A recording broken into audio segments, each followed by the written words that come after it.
तो आज हम पढ़ रहे हैं ऑल्टरनेटिंग करंट। अगर पूरे एलसीआर सर्किट पे अप्लाई कर देंगे तब क्या रिलेशन होगा वोल्टेज एंड करंट के बीच में। और हमने सर्किट की इम्पीडेंस फाइंड आउट करनी है when alternating current is applied to LCR series circuit.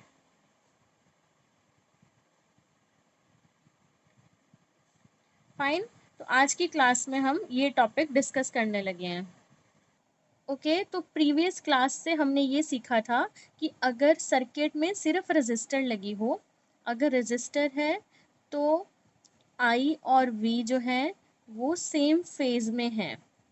अगर alternating current is applied to resistor, when alternating current is applied to inductor, current lags from voltage by an angle 90 degree. In capacitive circuit में current leads. ये हमने previous lecture में पढ़ा है। इस lecture की knowledge से हम आज का टॉपिक सॉल्व कर रहे हैं जिसका नाम है alternating current is applied to LCR series circuit. तो सबसे पहले हमने एक प्योर रेजिस्टर लिया, प्योर इंडक्टर लिया जिसकी कोई भी रेजिस्टेंस नहीं है, एंड कैपेसिटर। इनको एक ऑल्टरनेटिंग सोर्स ईएमएफ से कनेक्ट कर दिया, तो एलसीआर सीरीज में लगा दिए हैं। This is R, this is L and C. Fine. तो ये हमने माना कि इनमें जो करंट फ्लो कर रहा है उसका मैग्नीट्यूड है I is equal to I naught sine omega T. ठीक है, ये जो करंट किसी भी इंस्टेंट पे इन तीनों एलिमेंट से सेम एम्पलीट्यूड का फ्लो करेगा उसकी वैल्यू हमने लिख ली I is equal to I naught sine omega T. Fine. अब हमने ये चेक करना है कि तीनों के लिए करंट की वैल्यू या इम्पिडेंस कितनी बनेगी, मीन्स ई नॉट निकालना है। ये फाइंड आउट करेंगे हम। तो इसके लिए देखो, इसमें रजिस्टर में E and I both are in same phase, I and E. E को मैंने वी आर लिख दिया, R means voltage through resistor. In case of inductor जो आई है वो लैग करता है, मीन्स पीछे रहता है। तो मीन्स आई अगर मैं इस एक्सिस पे बना रही हूँ तो वी 90 से आगे हो गया, आई 90 से पीछे है, वी 90 से आगे हो गया। तो V L means voltage across inductor. इन कैपेसिटर आई लीड करता है, आई लीड करता है मीन्स वोल्टेज 90 से पीछे रहती है। तो आई को मुझे सेम एक्सिस पे ही बनाना है, तो आई तीनों की सेम एक्सिस पे बना दी। दिस इज आई, तो वोल्टेज 90 से पीछे रह गई वी सी। क्लियर। इसमें वोल्टेज 90 से आगे है, इसमें वोल्टेज 90 से पीछे है। तो मैंने ये ड्रॉ कर दिया और आई को एक्स एक्सिस पे रखा है। तो इसका अगर मुझे फेज़र डायग्राम बनाना हो तो फेज़र डायग्राम देखिए। सबसे पहले एक्स एक्सिस पे हमने आई नॉट चूज़ कर लिया, आई नॉट करंट की मैक्सिमम वैल्यू है, और ये एक एक्सिस ले ली, मीन्स फेज़र 2 डायमेंशन में बनना है। अभी ड्रॉ करते हैं इसे हम। Suppose this is X axis and this is Y axis. Y axis के अक्रॉस वोल्टेज ड्रॉ करेंगे और एक्स एक्सिस पे करंट लिखेंगे। ठीक है। अब फर्स्ट नंबर पे रजिस्टर के लिए हम देखते हैं रजिस्टर के अक्रॉस मैक्सिमम वोल्टेज कितनी है। Maximum voltage across resistor, voltage मतलब V, अक्रॉस रजिस्टर वोल्टेज का formula I naught into R. According to Ohm's law voltage का फॉर्मूला होता है I into R. Fine. Current जो आई नॉट है फेजर में मैंने ऐसे दिखा दिया, along OX, this point is O, तो I naught is represented along OX. Fine. VR और I naught इसमें सेम फेज में है, V and I are in same phase. तो मीन्स इसका जो वोल्टेज है वो भी I naught के अक्रॉस ही ड्रॉ होगा। तो मैंने जो रजिस्टर है उसका VR इसी पे ले लिया, ये मैंने रजिस्टर का ड्रॉ कर दिया। आई नॉट और वी सेम फेज में है तो एक ही एक्सिस पे दोनों बना दिए। ठीक है। अब इंडक्टर में क्या होता है, maximum value across inductor, maximum value of voltage across inductor.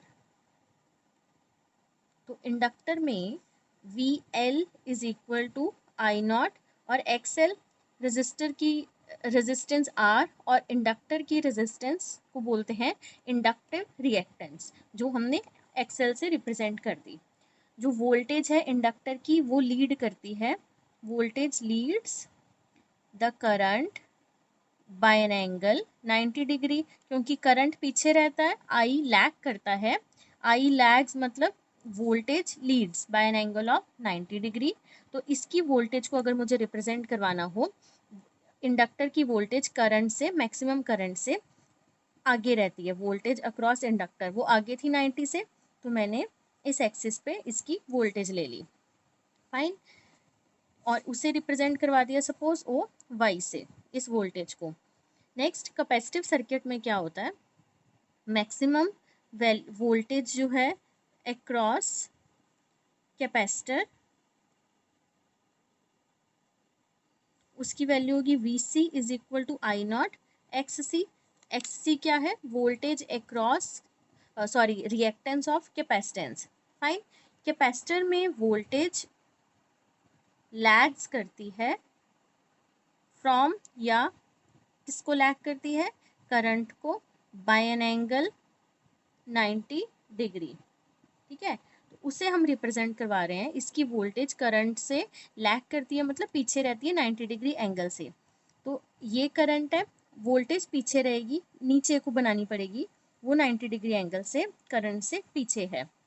Inductor में, इंडक्टर की वोल्टेज करंट से आगे है, और कैपेसिटर की जो वोल्टेज है वी सी वो 90 से करंट से पीछे रह गई है, ठीक है। तो यहाँ पे हमने देखा रेजिस्टर में दोनों सेम फेज में थे, तो वी और आई सेम ही एक्सिस पे बना दिए। इंडक्टर में वोल्टेज जो है वो लीड कर रही है, तो वो आगे बनाई है। कैपेसिटर में वोल्टेज लैग कर रही है, तो उसे पीछे बनाया है, और उसे ओ सी से रिप्रेजेंट करवा दिया, सपोज करते हैं, फाइन। अब नेक्स्ट देखिए, जो वोल्टेज इंडक्टर की है वो ऊपर को है, वी एल सपोज उसकी वैल्यू है, और कैपेसिटिव वोल्टेज वी सी है, वो नीचे को है। तो दोनों में टोटल फेज डिफरेंस कितना हो गया, 180 degree. Voltage across inductor and capacitor have a phase difference of 180 degree. So दोनों की जो नेट रिएक्टेंस, नेट वोल्टेज बनेगी वो होगी वी एल माइनस वी सी, क्योंकि दोनों में 180 का फेज है। ऐसा कब होगा, अगर वी एल का मैग्नीट्यूड बड़ा है एज कम्पेयर टू वी सी। तो दोनों की जो रिएक्टिव वोल्टेज है वो हो गई we L minus V C, ठीक है। अब हमने रिजल्टेंट निकालना है वोल्टेज का, वो सपोज हम ओ के से रिप्रेजेंट कर रहे हैं, this point is O, this point is K, इस पे हमने एक परपेंडिकुलर ज्वाइन कर दिया, वो ए है। ये मैंने आपको पहले ही बताया है, ये वी आर है, और इस एक्सिस पे आई नॉट है, ये वी एल था, और नीचे वाला वी सी है। तो इसका रिजल्टेंट हमने ऊपर बना देना है, और वो हो गया V L minus V C, ठीक। सपोज ओ से लेके यहाँ तक बी तक था वी एल, तो वी, इनका जो वी एल और वी सी का नेट बनेगा, जो we L minus V C है, या ऐसा कह लो वी सी को हमने वेक्टर के थ्रू सॉल्व किया, और इस लाइन को, ऐसे थी वी सी की लाइन, इसे ऐसे ऊपर ले गए, तो वो ऊपर जाके बन जाएगी माइनस वी सी। ये वी सी ऐसे था नीचे को, तो इसे जब हम उल्टा कर देंगे तो वो माइनस वी सी हो जाएगा। तो नेट बन गया यहाँ पे, मैं आपको बता रही थी कि यहाँ तक वी एल इमेजिन कर लो, और यहाँ तक हो गया V L minus V C. अगर वी एल वी सी से बड़ा है तो ये बन गया V L minus V C. अगर इतनी line V L minus V C है तो ये भी हो गया V L minus V C, ठीक है। तो ये मुझे रिजल्टेंट निकालना है ओ के। अब वो निकालते हैं, इतनी वैल्यू वी एल की है, नीचे वाली वी सी की है। वी सी को हमने वेक्टर के सॉल्व करने के लिए ऊपर ले गए, वो नेगेटिव बन गया, तो ये जो टोटल बन गया ये हो गया V L minus V C. V L minus V C छोटा हो गया क्योंकि कुछ माइनस हो रहा है वी एल में से वी सी, ठीक है। तो अब हमने रिजल्टेंट निकालना है, ये जो एंगल फाई है इसे लिख देते हैं, and this diagram is called phasor diagram. इस फेजर से हमने ई नॉट का मैग्नीट्यूड निकालना है, ये वाली वैल्यू। देखिए अब ओ के ट्राइंगल में ओ के इज इक्वल टू, ये हाइपोटेन्यूज है, ये किसके इक्वल होगा, ओ ए स्क्वायर प्लस ये वाली वैल्यू ओ के से A, K A square, hypotenuse square is equal to base square plus perpendicular square. So O K, O A की वैल्यू कितनी है, ओ से लेके ए है वी आर, मैंने लिख दिया वी आर स्क्वायर, K से A ये वैल्यू कितनी है VL माइनस VC, तो लिख दिया VL माइनस VC स्क्वायर। ठीक, अब VR की वैल्यू पुट की, VR की वैल्यू होती है I नॉट इंटू R, मैंने अभी बताया आपको पीछे। VL की वैल्यू होती है X I naught into XL, VC की value I naught into XC raise to power 2। तो जो टोटल इफेक्टिव रेजिस्टेंस है OK उसे हमने लिख दिया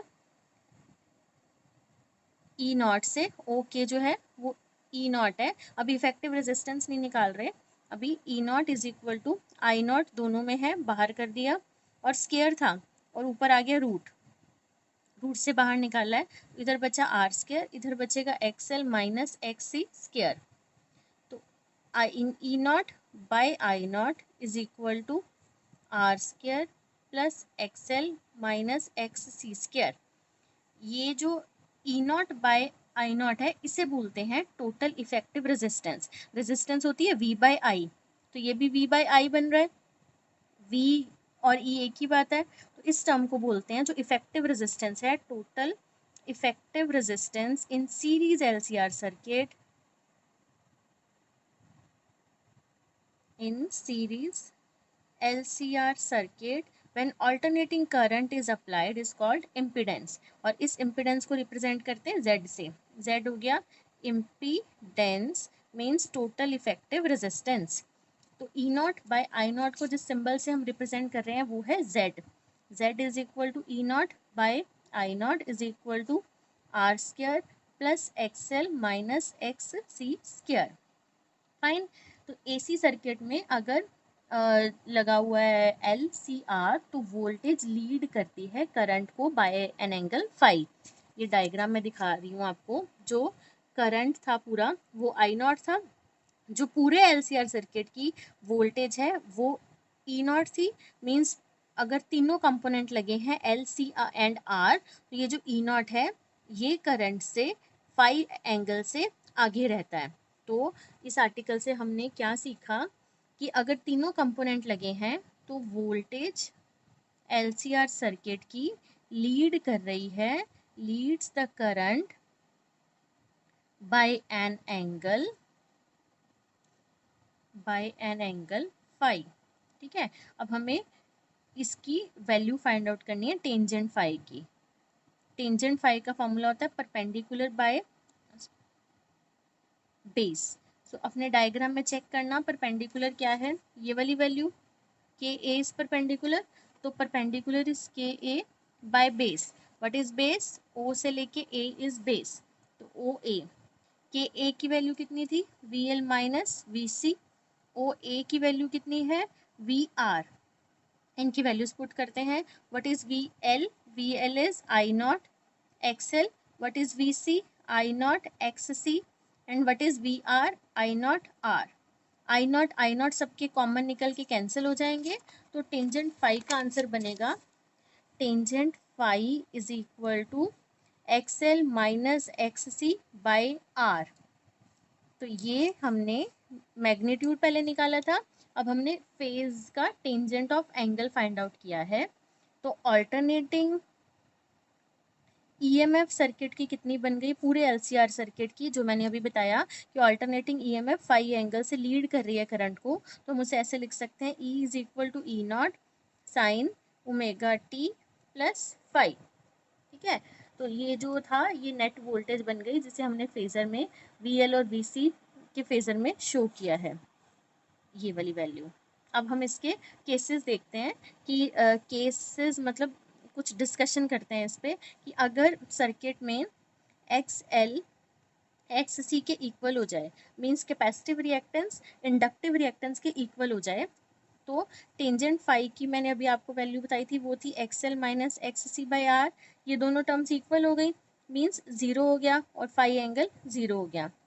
फाई एंगल ज़ीरो मतलब कोई फेज डिफरेंस एग्जिस्ट नहीं कर रहा, वोल्टेज और current, voltage and current are in same phase, same phase में है, तो सर्किट हो गया नॉन इंडक्टिव, मीन्स उसमें सिर्फ रजिस्टर लगी है, नॉन इंडक्टिव सर्किट हो गया।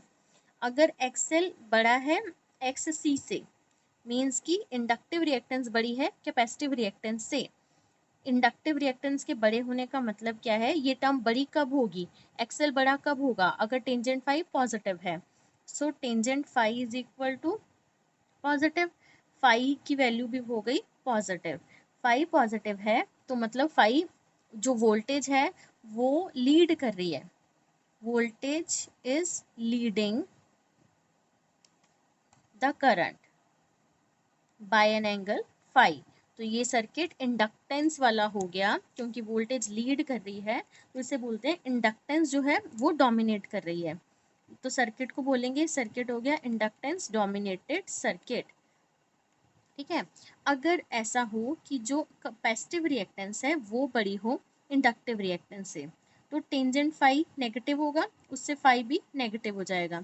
अगर फाई नेगेटिव हो गया इसका मतलब है वोल्टेज जो है पहले केस में वो लीड कर रही थी, अब voltage lags the current by an angle of phi.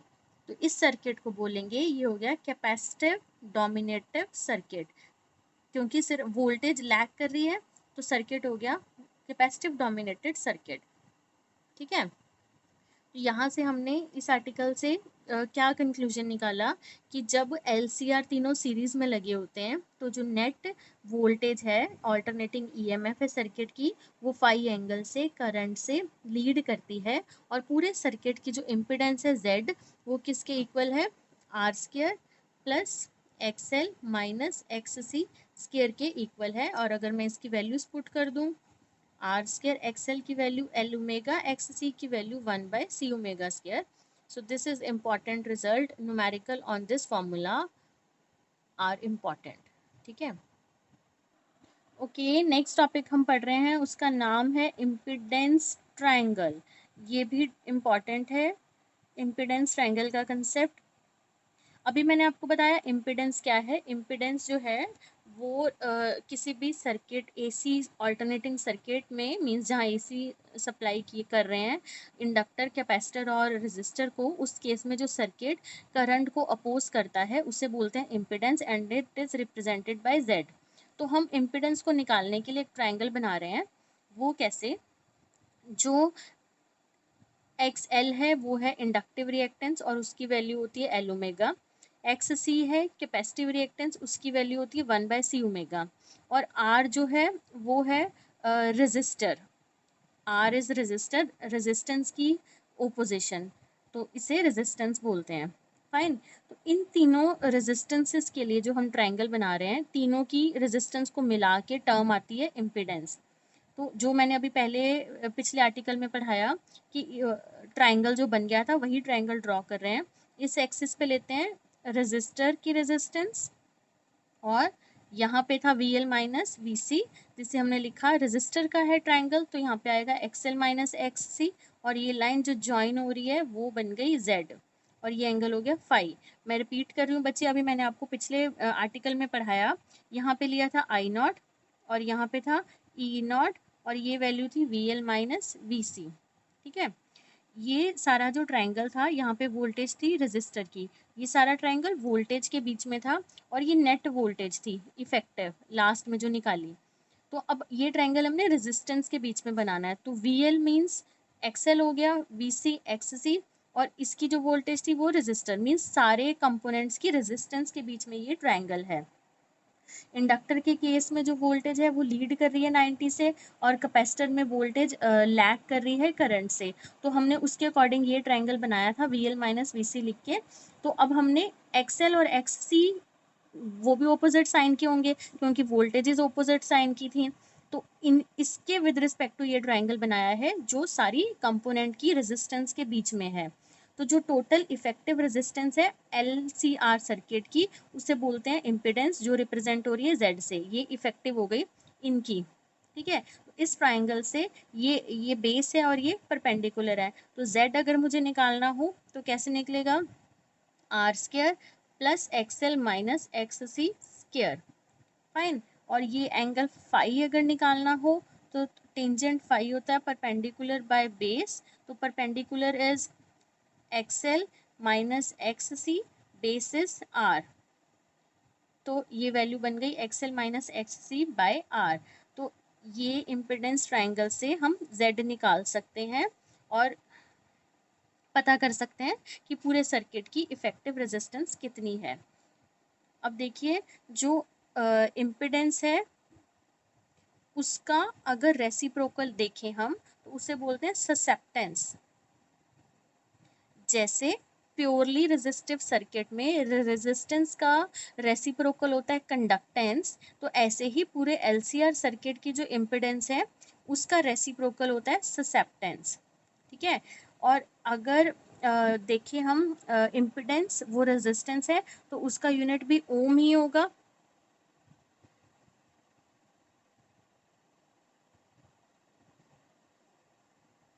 ये मैं क्लियर करती हूँ कि जो वो होता है रेजिस्टेंस या रिएक्टेंस होती है ना, उसका रेसिप्रोकल होता है ससेप्टेंस। रिएक्टेंस दो तरह की हो सकती है, XL and XC, means inductive और कैपेसिटिव रिएक्टेंस। उसके रेसिप्रोकल को बोलते हैं ससेप्टेंस।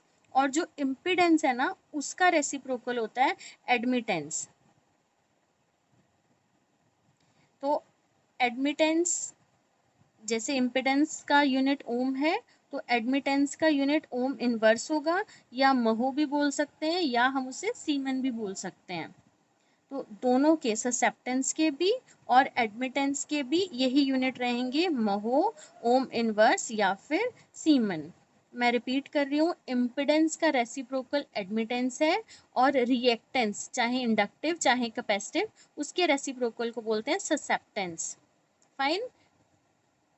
कि बच्चे अगर अब आपको ये पता करना हो कि एसी सर्किट में 3 कंपोनेंट नहीं है, सिर्फ 2 कंपोनेंट है। Suppose AC circuit is containing resistance and inductance, उसमें ये दोनों कंपोनेंट है, resistance and inductor, means capacitor नहीं है। ठीक है, तो सेम वही कंसेप्ट जो मैंने पढ़ाया, इस सर्किट में सिर्फ रेजिस्टर लगेगा और इंडक्टर लगेगा ऑल्टरनेटिंग ईएमएफ के साथ। पूरा आर्टिकल सेम, वहाँ पे कैपेसिटिव रिएक्टेंस की वैल्यू को ज़ीरो कर देना है, मीन्स रेजिस्टर और इंडक्टर आएगा तो Z is equal to R square plus V L square, V C को मैंने ज़ीरो कर दिया तो टेंजेंट फाई बनेगा एक्स एल, क्योंकि एक्स सी ज़ीरो हो गया तो by R. Fine, V R और आई आर सेम डायरेक्शन में और वी एल इसकी लीड कर रही है करंट से ऐसे। तो ये जो आर्टिकल है बिल्कुल वैसे कर, पिछले जैसा सॉल्व करके कैपेसिटिव की वैल्यू को 0 पुट कर देना है। ठीक है, और अगर इसका मुझे फेजर बनाना हो तो मैं यहाँ पे बनाऊंगी VL और इधर बनाऊंगी VR, तो फाई एज इट इज निकाल देंगे। यहाँ पे रहेगा VL और यहाँ पे VR। VC नहीं होगा, VC जो यहाँ पे लेते हैं नेगेटिव एक्सिस में वो नहीं होगा। तो ये आर्टिकल बन गया अगर रेजिस्टर और इंडक्टेंस हो VC को 0 पुट करके। अब सपोज करो वो सर्किट है जिसमें रेजिस्टेंस है, AC circuit containing resistance and inductor, sorry capacitor, अब इंडक्टर नहीं है, तो जो Z होगा उसका आंसर आएगा VR स्क्र रेजिस्टर की और कैपेसिटर की माइनस VC स्क्र, VL को 0 पुट कर दिया तो Z is equal to VR square plus VC square. ठीक है, तो मीन्स कि रेजिस्टर लगा है और कैपेसिटर है। रेजिस्टर में V I and V same phase में है, कैपेसिटर में I से V पीछे है I से by an angle 90 degree and this is VC। तो ये आंसर बनेगा इसका। अगर मुझे टेंजेंट लिखना हो तो भी हम वैसे ही लिख सकते हैं, इंडक्टर की वैल्यू को 0 पुट करके, तो माइनस XC बाय R, क्योंकि फॉर्मूला होता है XL minus XC, XL is 0, so value is minus XC by R. This is the value of tangent phi in a circuit containing only resistor and capacitance. Clear?